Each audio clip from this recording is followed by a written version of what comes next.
اشرح لي صدري ويسر لي امري واحلل عقدة من لساني يفقهوا قولي ربي زدني علما.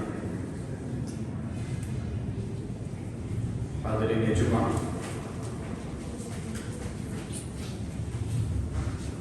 غالباً پچھلے خطبہ جمعہ ہم نے آپ حضرات کی خدمت میں توحید کی اہمیت اور افادیت کو بیان کیا تھا اور شرک کی تردید کی تھی. توحید کا تعلق رب العالمین سے، رسالت کا تعلق انبیاء کرام سے ہے. آپ اگر پڑھیں گے کتابوں کو اور مطالعہ کریں گے تو پتہ چلے گا کہ ایک پکا سچا مومن اور مسلمان وہی ہے جو دو چیزوں کو تھامے رکھتا ہے.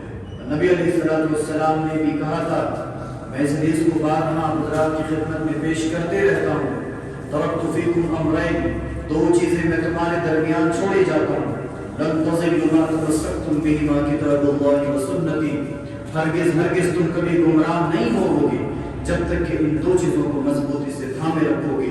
وہ دو چیزیں کون سی چیزیں ہیں؟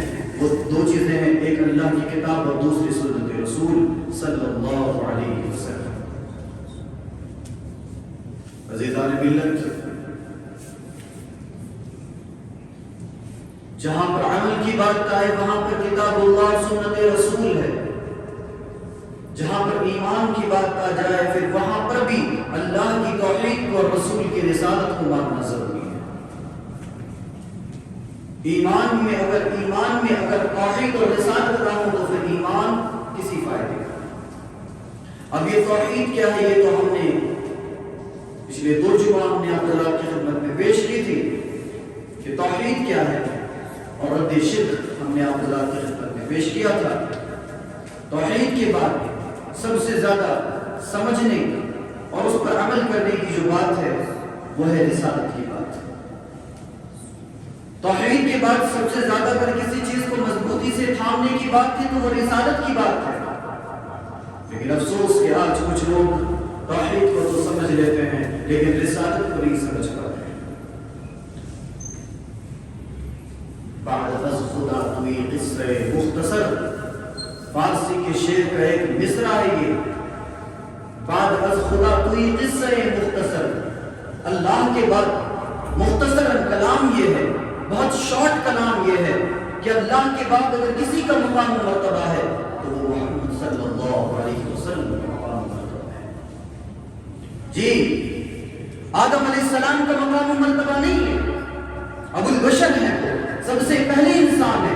اللہ نے انہیں اپنے ہاتھ سے تخلیق فرمایا، ان کے جسم کو بنایا، لیکن آدم کا مقام و مرتبہ نہیں ہے.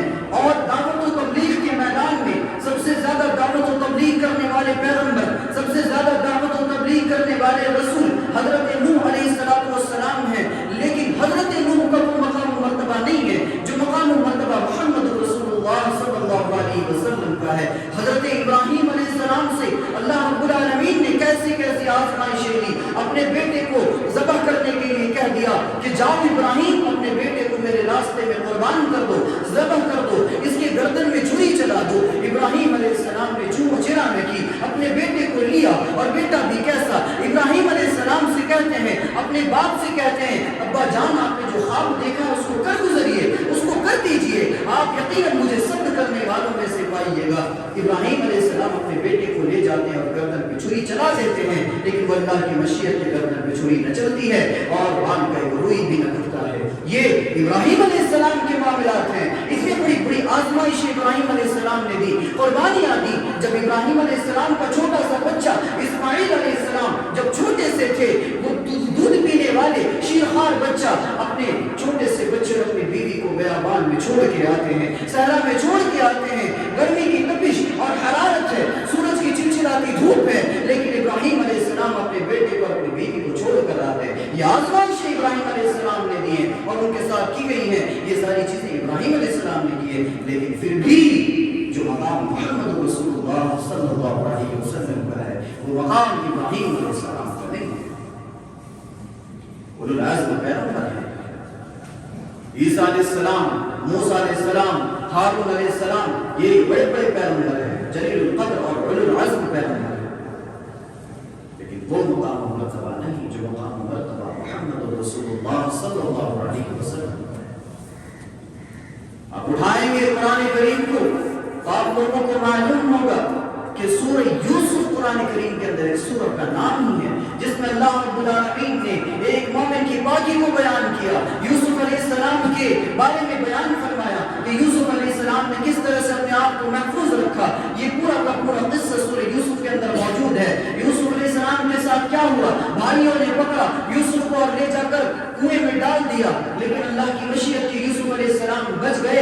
اللہ جس کو بچائے پھر اس کو مارنے والا کون ہو سکتا ہے؟ اللہ نے یوسف علیہ السلام کو بچا لیا، اور پھر بھائیوں نے کیا کیا، اپنے باپ یعقوب علیہ السلام کے پاس آ کر کہتے ہیں کہ ابا جان یوسف کو بھیڑیا نے کھا لیا، اور یعقوب علیہ السلام اتنا زیادہ غمگین ہو جاتے ہیں، اتنا زیادہ قبیلہ خاطر ہو جاتے ہیں، رنجیدہ ہو جاتے ہیں کہ پھر رو رو کر ان کی آنکھوں کی بینائی ختم ہو گئی، رو رو کر ان کی آنکھوں کی بینائی ختم ہو گئی۔ باوجود اس کے اللہ رب العالمین نے یعقوب علیہ السلام کا مقام و مرتبہ وہ نہیں رکھا جو محمد رسول اللہ صلی اللہ علیہ وسلم کا مقام و مرتبہ ہے۔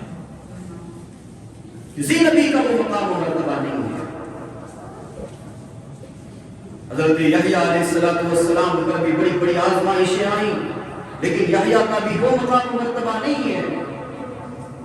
حضرت زکریا علیہ السلام قرآن کریم کے سورہ مریم آپ اٹھا لیں گے تو حضرت زکریا علیہ السلام اللہ سے دعا کرتے ہیں، انی وہن العظم منی واشتعل الرأس شیبا ولم اکن بدعائک رب شقیا، اے اللہ میری ہڈیاں کمزور ہو گئی ہیں، میرے بال سفید ہو چکے ہیں، میں بچہ پیدا کرنے کے لائق نہیں ہوں، میں بوڑھا ہو گیا ہوں، تو دے جس طرح دینا چاہے گا تو مجھے بچہ دے۔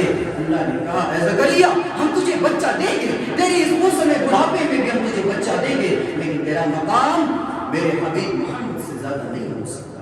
یہ مقام محمد رسول اللہ صلی اللہ علیہ وسلم کا ہے۔ لیکن افسوس کہ آج مسلمانوں کی چند طبقے ایسے بھی ہیں جنہوں نے اولیاء کرام کو سب کچھ مان لیا، جنہوں نے پیروں کو سب کچھ مان لیا، جنہوں نے باباؤں کو سب کچھ مان لیا، جنہوں نے مزاروں پر بیٹھنے والے مجاوروں کو سب کچھ مان لیا، نبیوں سے بڑا مقام و مرتبہ انہیں دیتے ہیں، نبی تو دور کی بات اللہ سے زیادہ مقام و مرتبہ انہیں دیتے ہیں۔ کیا توحید کا مطلب یہ ہے، کیا رسالت کا مطلب یہ ہے کہ نبی کے مقام و مرتبے کو جس کو رب العالمین نے قرآن کریم کے اندر صاف صاف بیان کر دیا، وَرَفَعْنَا لَكَ ذِكْرَكَ، اے نبی کون کہتا ہے تیرا نام مٹ جائے گا، ہم تیرے ذکر کو بلند کریں گے۔ جی اللہ نے قرآن میں کہا وَرَفَعْنَا لَكَ ذِكْرَكَ، ہم تیرے ذکر کو، ہم تیرے نام کو بلند کریں گے، اور جس کے نام کو اللہ بلند کرے پھر اس کے نام کو کون پستی میں ڈال سکتا ہے؟ جس کے نام کو اللہ عروج پر پہنچائے اس کے نام کو کون زبان میں لا سکتا ہے؟ جس کے نام کو اللہ بلندیوں تک لے جائے اس کے نام کو نیچا کون کر سکتا ہے؟ اللہ کہتا ہے وَرَفَعْنَا لَكَ ذِكْرَكَ، اے نبی ہم تمہارے نام کو بلند کر دیں گے۔ یہ جملہ اور یہ آیت کریمہ اور یہ کلام اللہ رب العالمین نے آدم علیہ السلام کے لیے نہیں فرمایا، نوح علیہ السلام کے لیے نہیں فرمایا، ابراہیم علیہ السلام کے لیے نہیں فرمایا، یوسف اور یعقوب علیہ السلام کے لیے نہیں فرمایا، اور نہ ہی کسی بڑے اولو العزم پیغمبر کے لیے اللہ رب العالمین نے یہ جملہ بیان فرمایا جو ہمارے آپ کے جناب محمد رسول اللہ صلی اللہ علیہ وسلم کے لیے بیان فرمایا۔ کہا وَرَفَعْنَا لَكَ ذِكْرَكَ، اے نبی ہم آپ کے ذکر کو بلند کریں گے، اور ذکر بھی کیسا ذکر بھی کیسا ذکر جو بندہ کہہ دے محمد صلی اللہ علیہ وسلم تو اللہ اس پر نیکیاں دیتا ہے۔ یہ نبی کا ذکر اور یہ نبی کے ذکر کا مقام و مرتبہ، کوئی کہہ دے محمد صلی اللہ علیہ وسلم اللہ اس پر اس کو نیکیاں دیتا ہے۔ یہ مقام و مرتبہ ہمارے نبی جناب محمد رسول اللہ صلی اللہ علیہ وسلم کا ہے۔ قرآن کریم اٹھائیں گے، ایک آیت کریمہ ہے جس کو ہم بارہا حضرات کی خدمت میں پیش کرتے ہیں، ہر خطیب جمعہ میں اس کو بیان کرتا ہے۔ ان اللہ وملائکتہ یصلون علی النبی یا ایھا الذین آمنوا صلوا علیہ وسلموا تسلیما، یقیناً اللہ اور اس کے فرشتے ان اللہ وملائکتہ یصلون علی النبی، نبی پر درود بھیجتے ہیں۔